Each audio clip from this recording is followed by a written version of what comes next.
High friends, Pandian store serial today episode என்ன மாதிரியான ட்விஸ்டாக போகுதுன்னு பார்க்கலாம். பாண்டியனோட கடைக்கு கோமதி போக போறேன்னு சொல்லி செந்தில் கிட்ட அடம் பிடிக்கிறாங்க. உடனே செந்தில் வேண்டாமா, உன்னை கூட்டிட்டு போனா அப்பா தேவையில்லாம என்னதான் திட்டுவாரு, வேண்டான்றாங்க. டேய், உன் அம்மா சொல்ற, நீ என்னை கூட்டிட்டு போக முடியுமா முடியாதான்றாங்க. கூட்டிட்டு போனா நீ எதுவும் சொல்ல மாட்ட, அப்பா கண்டிப்பா என்ன திட்டுவாரு.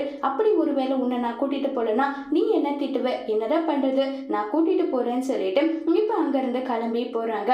அங்கிருந்து கிளம்பி போனதும் நான் கிச்சனுக்கு போறாங்க. சுகனி அங்க வேலை பார்த்துட்டு இருக்காங்க. சுகனி கிட்ட போயிட்டு ரொம்பவே கோபப்பட்டு பேசிட்டு இருக்காங்க. என்ன நினைச்சிட்டு இப்படி எல்லாம் பண்ணிட்டு இருக்கீங்க, இப்ப அரசியோட வாழ்க்கை இப்படி கேள்விக்குறியா இருக்குன்னா அதுக்கு முழுக்க காரணமும் நீங்க தான், உங்களால மட்டும்தான் இப்படி எல்லாமே நடந்திருக்குன்னு சொல்லிட்டு எல்லாம் பேசிக்கிட்டு இருக்காங்க.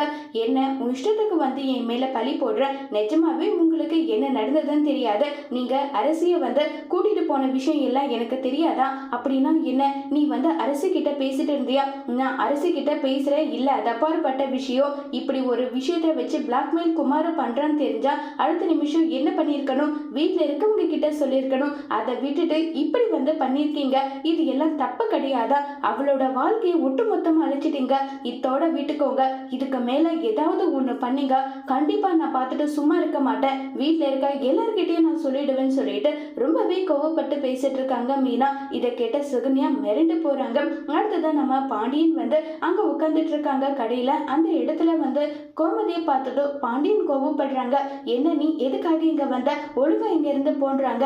ஏமா கிட்டத்தட்ட 60-70 பேருக்கு என்னாச்சு ஏதுன்னு சொல்லிட்டு தேவையில்லாத கேள்வி எல்லாம் கேட்டுட்டு இருக்காங்கன்னு சொல்லிட்டு எல்லாம் பேசிக்கிட்டு இருக்காங்க.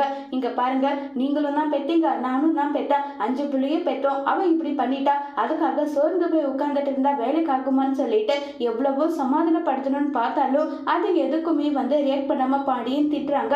உடனே கோமதியை கூட்டிட்டு அங்கிருந்து கதிர் அம்மா நீ இப்படி பண்றதுனால அப்பாவுடைய மனசுல இருக்க வேதனை எல்லாம் போயிடுமா, அவரு வாய் விட்டு கூட சொல்ல மாட்டேங்கிறாருடா, அதுதான் எனக்கு மனசுக்கு ரொம்ப கஷ்டமா இருக்கு, அதனாலதான் அவர்கிட்ட பேசியாவது பார்க்கலாமேன்னு சொல்லிட்டு நான் முயற்சி பண்ண, கண்டிப்பா அப்பாவை நம்ம சரி பண்ணிடலாமா, நீ கவலைப்படாம இருன்னு சொல்லிட்டு கோமதிக்கு ஆறுதல் சொல்லிக்கிட்டு இருக்காங்க நம்ம கதிர். அதோட இந்த எபிசோட முடிச்சிருக்காங்க.